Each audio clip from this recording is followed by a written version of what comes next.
வாங்க கவி ஸ்பெஷல் கிச்சனில் இன்னைக்கு ராகி மாவில் களி எப்படி கிண்டுறதுன்னு நம்ம பார்க்கலாம்.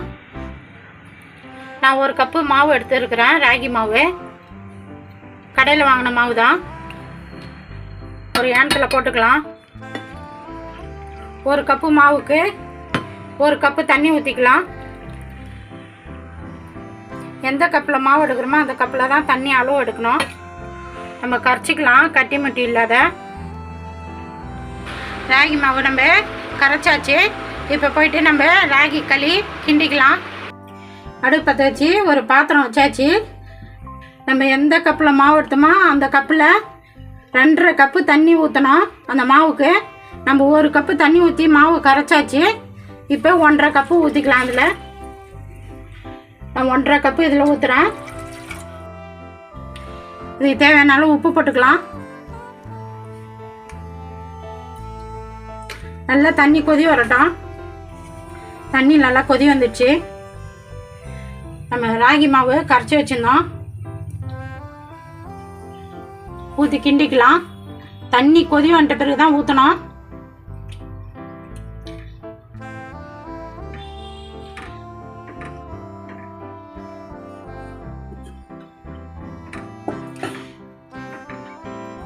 அடுப்பு சிம்மில் வச்சுக்கணும்.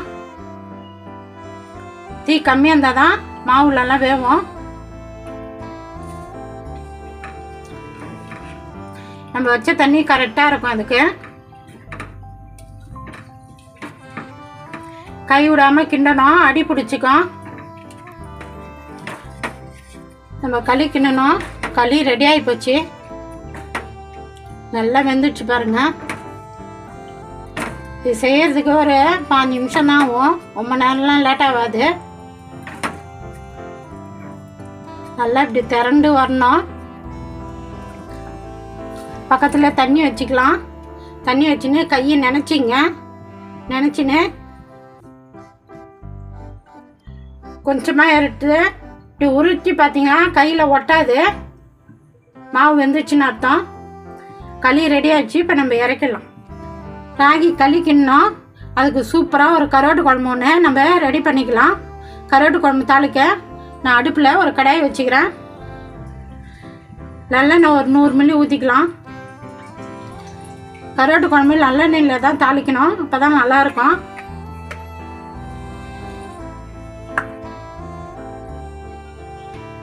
வெங்காயம் வடவம் ஒரு கைப்பிடி போட்டுக்கலாம்.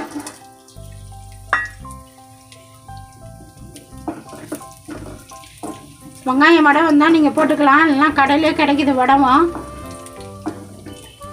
இல்லை வடவும் பிடிக்காதவங்க 1/2 டீஸ்பூன் வெந்தயம், 1/2 டீஸ்பூன் கடுகு, ஜீரகம் 1 டீஸ்பூன் போட்டு நீங்கள் தாளித்து கருவாட்டு குழம்பு வைக்கலாம். நல்லா சூப்பராக டேஸ்ட்டாக இருக்கும்.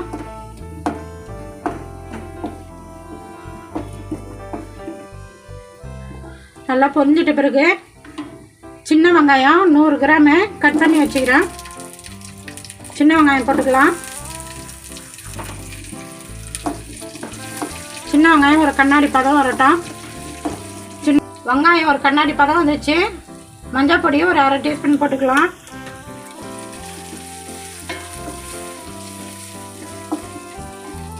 தக்காளி ஒரு 100 கிராம் கட் பண்ணி போட்டுக்கலாம்.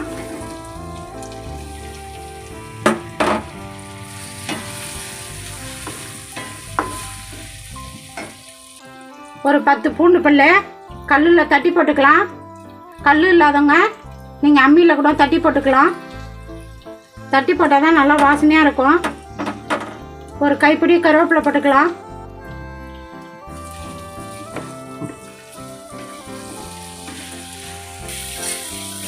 நம்ம 100 கிராம் தக்காளி கட் பண்ணி போட்டோம். ஒரு 50 கிராம் தக்காளி பேஸ்ட்டாக அரைச்சி போட்டுக்கலாம். நம்ம தக்காளி அதிகமாக சேர்க்கறதால நம்ம புளி கம்மியாக தான் சேர்த்தோம். நீங்கள் தக்காளி கம்மியாக சேர்த்தா நீங்கள் புளி அதிகமாக சேர்த்துக்கலாம். ஏன்னா தக்காளி பேஸ்ட் எதுக்கு ஊற்றினா கருவாட்டு குழம்பு கொஞ்சம் திக்காக இருக்கும். அதுக்கு தான் ஊற்றினா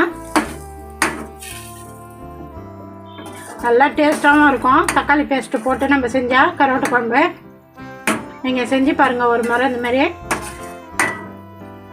அந்த பச்சை வாசனைலாம் போட்டோம். தனி மிளகாத்தூள் ஒரு 1.5 டீஸ்பூன் போட்டுக்கலாம். தனியாத்தூள் 1 டீஸ்பூன் போட்டுக்கலாம். நீங்கள் உங்கள் காரத்துக்கு தகுந்த மாதிரி போட்டுங்க. ஏன்னா என் மிளகாய்த்தூள் வந்து கொஞ்சம் காரமாக இருக்கும், அதனால் நான் காரம் கம்மியாக போடுறேன். நீங்கள் உங்கள் மிளகாய் எப்படி காரமோ அதுக்கு தகுந்த மாதிரி நீங்கள் போட்டுங்க. மிளகாய்த்தூள் பச்சை வாசனை போட்டோம்.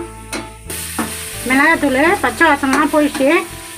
நல்லா எண்ணெய் பிரிஞ்சு வருது பாருங்கள். இந்த டைமில் நம்ம புளி தண்ணி ஊற்றிக்கலாம். நான் ஒரு 100 கிராம் புளி கரைச்சி வடிகட்டி ஊற்றுறேன். ஏன்னா தக்காளி நம்ம அதிகமாக சேர்த்துக்கிறோம், அதனால் நான் புளி கம்மியாக சேர்க்குறேன்.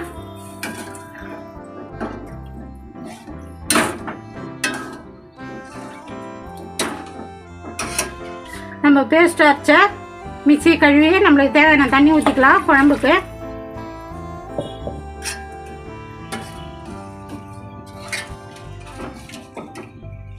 குழம்பு நல்லா கொதி வரட்டும். இந்த குழம்புக்கு தகுந்த மாதிரி நம்ம உப்பு போட்டுக்கலாம் தேவையான அளவு.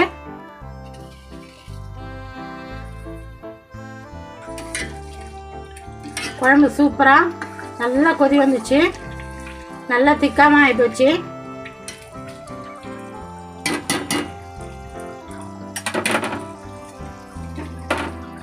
ஒரு கைப்பிடி கொத்தமல்லி தழை போட்டுக்கலாம். 100 கிராம் கிழங்காங்கருவாடு வாங்கி சுத்தம் பண்ணி வாஷ் பண்ணி வச்சுக்கிறேன். கிழங்காங்கருவாடு போட்டுக்கலாம்.